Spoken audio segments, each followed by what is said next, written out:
Assalamualaikum warahmatullahi wabarakatuh. Alhamdulillahirabbil alamin. Assalatu wassalamu ala asyrafil anbiya'i wal mursalin sayyidina wa nabina Muhammadin wa ala alihi wa sahbihi ajma'in. Yang terhormat Umi Sri Rahmiati selaku pembina keagamaan kita, dan yang ulun sayangi serta ulun banggakan ukhti-ukhti fillah dimanapun berada. Di kesempatan hari ini, mari sama-sama kita panjatkan puji syukur kita kehadirat Allah Subhanahu wa Ta'ala, yang mana Allah telah memberikan kita kesempatan untuk kembali bersama-sama menuntut ilmu dan bersama-sama dalam kegiatan pembinaan keagamaan pada hari ini. Sholawat serta salam selalu kita curahkan kepada seorang putra gurun Sahara yang telah memberikan kita jalan yang lurus dan benar, yang telah mengajarkan kita dan yang telah membawa kita dari alam kegelapan menuju ke alam yang terang benderang, bermandikan cahaya iman, Islam dan juga ihsan. Baik ukhti fillah, di kesempatan hari ini ulun akan menyampaikan sebuah materi yang telah ulun pilih sebelumnya, yang bertemakan tentang Al-Quran dan ilmu pengetahuan. Nah, langsung saja kita mulai materi pada hari ini. Nah, mari sama-sama kita amati dalil Quran surah Al-Baqarah ayat 2. A'udzubillahi minasyaitonirrajim.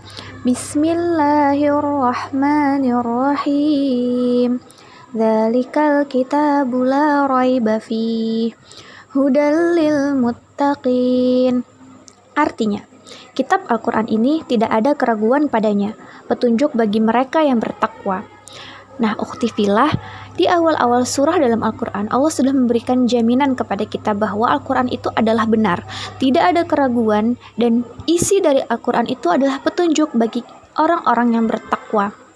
Seperti yang sudah kita ketahui bahwa beriman kepada Al-Quran adalah salah satu rukun iman. Jadi, kita sebagai seorang muslim harus percaya akan kebenaran Al-Quran tersebut. Karena ternyata apa yang ada di dalam Al-Quran itu benar-benar sebuah petunjuk dan kebenarannya itu sudah teruji melalui ilmu pengetahuan atau sains. Nah, melalui dalil yang lain, Allah juga berfirman di Quran surah Ibrahim ayat 1 yang artinya Alif Lam Ra. Ini adalah kitab yang kami turunkan kepadamu Muhammad agar engkau mengeluarkan manusia dari kegelapan kepada cahaya terang benderang dengan izin Tuhan, yaitu menuju jalan Tuhan yang maha perkasa, maha terpuji. Quran surah Ibrahim ayat 1. Allah telah menerangkan bahwa Al-Quran itu diturunkan dengan perantara Nabi Muhammad SAW agar kita sebagai manusia bisa melihat sekeliling kita, lingkungan kita, sekitar kita dengan lebih jelas. Karena cahaya yang dipancarkan oleh Al-Quran, ilmu yang diberikan oleh Al-Quran itu menjadi petunjuk kita untuk mengetahui apa-apa yang ada di bumi ini. Nah, di sini ada beberapa hadis tentang keutamaan menuntut ilmu. Jadi Rasulullah SAW itu sangat memerintahkan kepada kita untuk menuntut ilmu. Kenapa? Supaya kita tadi bisa melihat kebenaran, kita bisa melihat sesuatu dengan jelas. Jangan kita menutup diri, tidak menuntut ilmu, akhirnya kita tidak tahu apa-apa. Di sini ada beberapa hadis tentang menuntut ilmu. Yang pertama dari Ibnu Majah. Menuntut ilmu itu wajib atas setiap muslim. Barang siapa menempuh satu jalan untuk mendapatkan ilmu, maka Allah pasti mudahkan baginya jalan menuju surga. Hadis riwayat Muslim. Kemudian ada lagi hadis riwayat Tirmizi yang artinya, barang siapa yang keluar untuk mencari ilmu, maka ia berada di jalan Allah hingga ia pulang. Hadis riwayat Abu Daud. Keutamaan orang berilmu itu di atas ahli ibadah, bagaikan keutamaan bulan purnama atas seluruh bintang-bintang. Sesungguhnya, ulama itu adalah pewaris para nabi. Para nabi tidaklah mewariskan dirham dan dinar, akan tetapi mereka mewarisi ilmu. Maka barang siapa yang mengambilnya, sungguh dia telah mengambil keberuntungan yang besar. Masya Allah.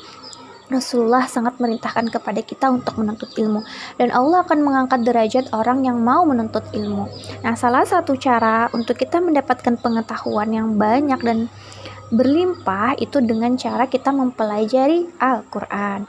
Albert Einstein pernah berkata, ilmu pengetahuan tanpa agama itu lumpuh, sedangkan agama tanpa ilmu pengetahuan adalah buta.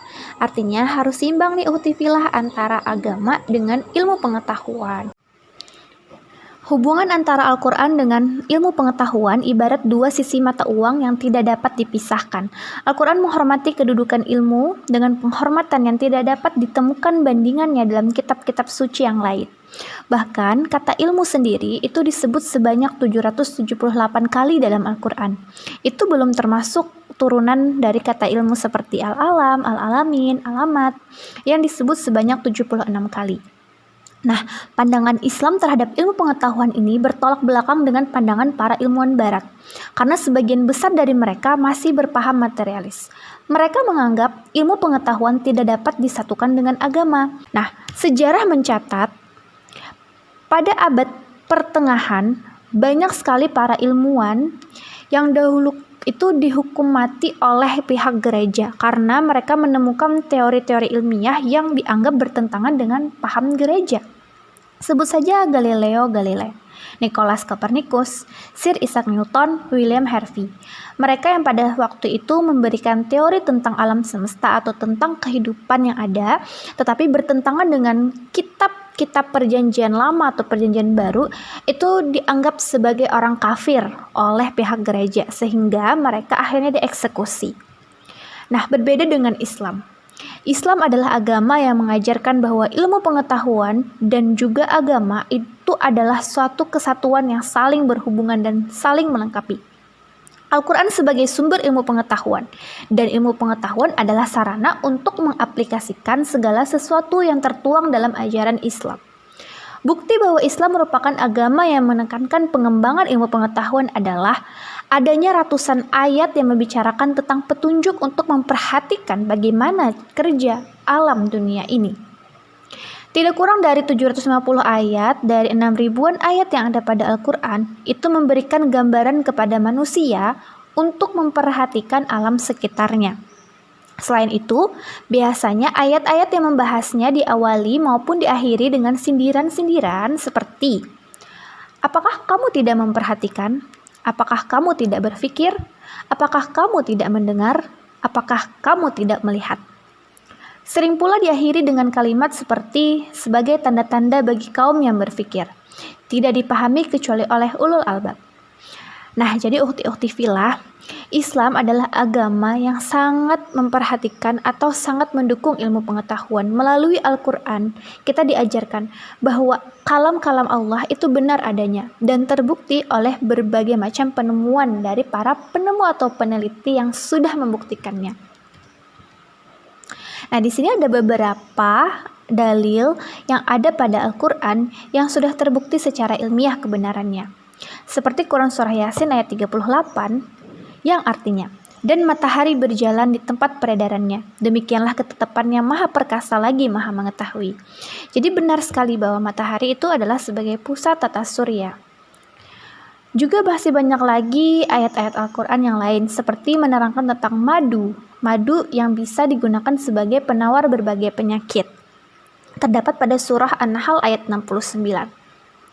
Ada juga tentang jenis tumbuhan yang dibagi atau diklasifikasikan berdasarkan tempat dan iklim mereka tinggal ya. Jadi ini juga sudah dibahas di dalam Quran, yaitu di Quran Surah Abasa ayat 26. Al-Quran juga menerangkan proses kejadian atau penciptaan manusia dari berbagai macam proses yang sudah dipelajari ya dalam ilmu biologi. Itu ada pembagian-pembagian atau step by step tentang penciptaan manusia, pembentukan manusia. Jadi dari campuran air ya, kemudian menjadi darah, menjadi daging, menjadi tulang, itu juga dipaparkan. Sudah ada dalam surah Al-Mu'minun ayat 14, dan ternyata sudah terbukti juga bahwa proses pembentukan manusia di dalam rahim wanita itu terjadi seperti proses-proses tersebut, Masya Allah. Nah, ada lagi tentang perisai pelindung bumi ya, yang melindungi bumi dari radiasi yang berbahaya. Itu juga sudah diterangkan dalam Quran Surah Al-Anbiya ayat 32. Nah, Allah juga sudah berfirman tentang tempat penghasil susu pada binatang ternak ya, di Quran Surah An-Nahl ayat 66. Juga ada reseptor rasa sakit yang ada pada kulit kita. Di Quran Surah An-Nisa ayat 56, Allah sudah menerangkan Allah sudah memberikan gambaran bahwa kulitlah yang merasakan sakit gitu, faktor sakit itu ada pada kulit kita. Kemudian ada lagi dalil tentang angin. Angin yang menandakan kedatangan hujan ya, sesuai dengan teori-teori fisika juga. Tugas angin, yang pertama angin itu bisa membenihkan titisan hujan. Dia bisa mengumpulkan partikel-partikel hujan sehingga menjadi tetesan-tetesan air. Itu juga sudah disebutkan dalam Quran surah Al-Hijr ayat 22. Terus tugas angin yang kedua itu untuk mengawinkan benih tumbuhan. Juga sudah dipaparkan dalam Al-Quran. Kemudian ada teori bumi mempunyai 7 lapisan dan Masya Allah itu sudah disebutkan juga di dalam Quran surah At-Talaq ayat 12. Di mana Allah telah menerangkan bahwa Allah menciptakan 7 lapis langit dan ia menciptakan juga bumi seperti itu. Jadi lapisan bumi itu dari mulai litosfer sampai ke bagian dalam atau bagian inti itu tersusun atas 7 lapisan. Kemudian lautan itu semakin dalam semakin gelap gulita. Itu juga sudah diberikan perumpamaannya oleh Quran surah An-Nur ayat 40 tentang betapa gelap gulitanya lautan yang berada di kedalaman. Semakin dalam maka tahap tembus cahaya itu semakin sulit sehingga otomatis keadaan di sana itu semakin gelap. Awan mempunyai lapisan tertentu. Ini juga sudah dipaparkan di Quran surah An-Nur ayat 43. Nah, dari berbagai macam teori-teori atau apa yang telah dipaparkan dalam Al-Quran, kita mempunyai banyak sekali ilmuwan-ilmuwan hebat lahir dari golongan kaum muslimin yang memang mempelajari tentang Al-Quran. Jadi mereka itu benar-benar sungguh-sungguh mempelajari teori Al-Quran dan mereka memperhatikan apa yang ada di sekitar mereka sehingga mereka menemukan banyak sekali teori-teori yang berguna bagi kehidupan manusia. Sebut saja Ibnu Sina. Nah, Ibnu Sina ini sangat terkenal di bidang kedokteran. Jadi dia adalah bapak kedokteran modern. Dia mempunyai banyak sekali penemuan yang sangat berharga di bidang kedokteran dalam penyembuhan manusia. Pada zaman dulu, orang di dunia barat itu masih percaya dengan guna-guna, jampi-jampi dalam menyembuhkan penyakit. Tetapi Ibnu Sina setelah mempelajari apa yang terdapat dalam Al-Quran, beliau mampu memberikan teknik-teknik pengobatan yang memang saintifik dan benar-benar terbukti bisa mengobati penyakit-penyakit tersebut.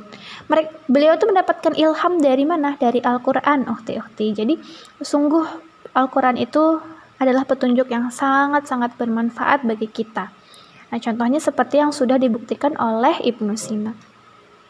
Nah, selain itu juga ada ilmuwan yang terkenal sekali, yaitu Al-Khawaris. Al-Khawaris ini beliau dikenal juga sebagai bapak matematika ya. Beliau yang memberikan asal mula aljabar, kemudian metode algoritma, bahkan algoritma itu diambil dari penyebutan atau aksen dari nama beliau sendiri, Al-Khawarizmi. Kesimpulan dari penyampaian materi ulun hari ini adalah yang pertama, Al-Quran adalah kebenaran yang nyata dan petunjuk bagi orang-orang yang berpikir. Al-Quran dan ilmu pengetahuan itu saling terhubung dan ilmu pengetahuan semakin membuktikan kebenaran kandungan Al-Quran.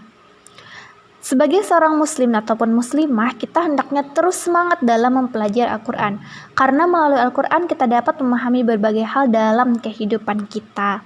Nah, demikianlah yang bisa ulun sampaikan. Semoga bermanfaat bagi kita semua. Ulun mohon maaf atas kesalahan, baik salah-salah kata maupun perbuatan. Dan ulun ingin mengingatkan kembali bersama-sama kita bersemangat dalam kebaikan, kita mengamalkan Al-Quran, mencintai Al-Quran, dan mentadabburi Al-Quran. Dan kita berusaha untuk mengerti bahasa-bahasa Al-Quran agar kita memudahkan kehidupan kita. Dan insya Allah melalui Al-Quranlah Islam akan semakin berkembang pesat dan semakin maju ke depannya.